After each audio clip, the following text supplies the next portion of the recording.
Rahmat itu, kasih sayang itu mengundang rahmat Allah itu juga ada di hadis ya, hadis riwayat At-Tirmizi ya. Hadis riwayat At-Tirmizi yang mengatakan bahwa orang-orang yang penyayang akan disayangi oleh Ar-Rahman.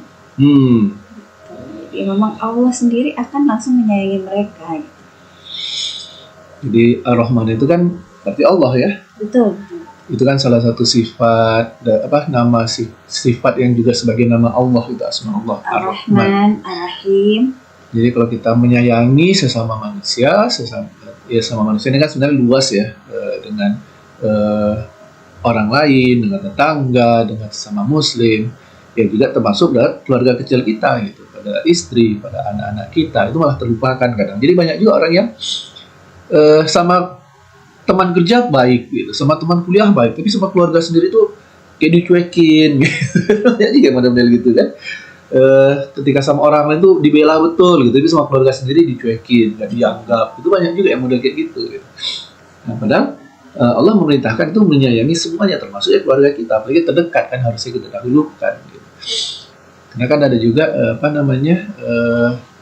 ayat Allah itu untuk melindungi diri dan keluarga kita dari api neraka. Nah, itu di surat At-Tahrim ayat 6 ya. Wahai orang yang beriman, peliharalah dirimu dan keluargamu dari api neraka. Jadi ada penunjukan lebih khusus lagi gitu untuk menjaga keluarga kita itu dari api neraka. Artinya kita kalau menjauhkan dari api neraka itu kan berarti kita ajarkan mereka yang benar, yang sesuai ajaran Allah, kita sayangi mereka dengan benar gitu, sehingga mereka mau ikut dengan apa kata ayahnya gitu. Kalau nggak kita sayang-sayang, gimana orang mereka menurut sama perkataan kita kan gitu. Bentuk cinta yang tertinggi sama anak ya, sama keluarga sebetulnya kan itu menjauhkan keluarga atau anak kita atau istri dan orang yang tersayang dari api neraka. Itu kan ya bentuk cinta yang tertinggi kepada keluarga. Jadi mungkin ingat ya, kita sebagai orang tua perlu juga untuk menegur anak kalau nggak sholat, kan?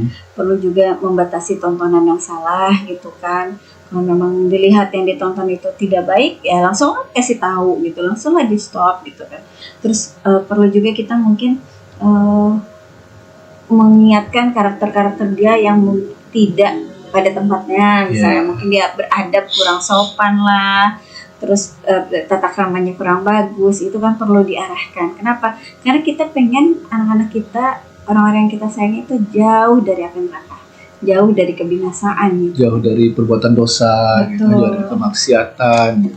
Ketika kita ngeliat anak kita pacaran lah misalnya zaman sekarang itu ya. Tadi ada baca satu konten itu, setiap kali pulang dari pondok anaknya pergi pacaran. Aduh. Terus ibunya bingung gitu kan, ini mau diapain ya gitu. Karena pengakuan ibunya kenalnya juga di pondok gitu kan, setiap pas acara-acara kumpul barengnya gitu kan. Ya, jadi saling tatap, saling sapa-sapa lah gitu. Ya, pas pulang lebih diintenskan, cuman bahasa ibunya mereka juga pacarnya nggak ngapa-ngapain kok. Mana ada pacaran yang ngapa-ngapain. Jadi dia kasih sayang itu bukan selalu mengikuti apa maunya anak ya, tapi kasih sayang itu, cinta itu bisa dalam bentuk kita mengingatkan, terus bisa bentuk dalam kita membimbingnya, terus membatasi gitu, terus meluruskan apa yang dijalankannya salah, itu bentuk kasih sayang, itu bentuk cinta juga gitu. Padahal kan kalau emang ya sayang ya nikah aja langsung gitu ya. Iya, betul. Usianya sudah usia dewasa. Betul, gitu. Betul banget. Masalah mereka belum punya penghasilan ya, orang tuanya lah masih nanggung mungkin kan. Jadi utang. Ya itu ya. Jadi ya jauhkanlah anak kita itu dari perbuatan-perbuatan maksiat yang zaman sekarang itu dianggap hal normal gitu.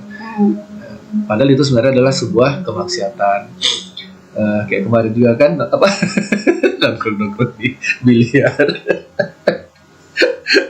Ya model-model gitulah gitu. Jadi ya ini kan sebenarnya anak-anak kita ini kan harus kita jauhkan dari api neraka gitu. Itulah bentuk cinta kita kepada anak kita. Olahraganya boleh, tapi ketika lingkungannya lebih banyak ke arah maksiat atau banyak mudorotnya, nggak, lebih baik tidak gitu kan, karena itu ya nanti mempengaruhi juga kan, lama takutnya tergerus, sadar nggak sadar terbawa arus normalisasi gitu. Lupa. Itu yang kita khawatirkan gitu kan. Jadi ketika anak menyayangi, kita menyayangi orang tua, menyayangi anaknya dengan sabar, mendengarkan ceritanya, menemani tumbuh kembangnya, itu kan salah satu tumbuh kembangnya. Ketika anak ada keinginan tertentu yang nggak semua juga mesti diikutin gitu loh. Kita harus bisa mengarahkan, kita harus bisa memilah, bantu memilahkan ketika dia tanda kutip tidak sadar atau belum sadar gitu loh. Jangan sampai terbawa arus normalisasi, jangan sampai kita yang diwarnai ke arah kemaksiatan gitu loh maksudnya. Jadi ya dipilah-pilah lah. Ketika itu lebih ke arah kecenderung kemaksiatan atau lebih ke arah pandangannya negatif, ini nggak usah. Cari yang positif-positif, yang lebih sehat gitu, yang lebih segar gitu, yang lebih membawa kesejukan dalam hati, yang lebih membawa kerotaan kita sebagai orang tuanya gitu ya. Itu sih, kayak itulah, kita butuh kenyamanan juga bagi anak, tapi hati-hati dengan normalisasi di zaman sekarang ini. Ya. Jangan karena ada signnya no judi atau no alkohol, kan belum tentu juga orang-orang yang di situ nggak judi di balik layar atau segala macam. Itu sih sebetulnya lebih ke kecenderungan kehati-hatian lah jatuhnya ya, lebih ke hati-hatian ya. Ini kan kita nyarinya rahmat Allah, kita cari yang Allah ridhoi, kita cari yang Allah di mana nanti Allah akan memberikan kasih sayangnya buat kita gitu. Jangan di bayangan abu-abu gitu, kita cari yang putih-putih, hitam-hitam gitu, memang putih-putih milihnya gitu, jangan di abu-abu gitu. Ya gitu ya, menyayangi anak gak cuman naluri juga, tapi kita harus juga ngikutin perintah Allah ya, dimana di situ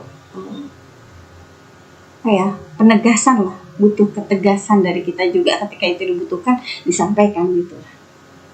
Kan nggak rugi juga kalau nggak pergi ke sana.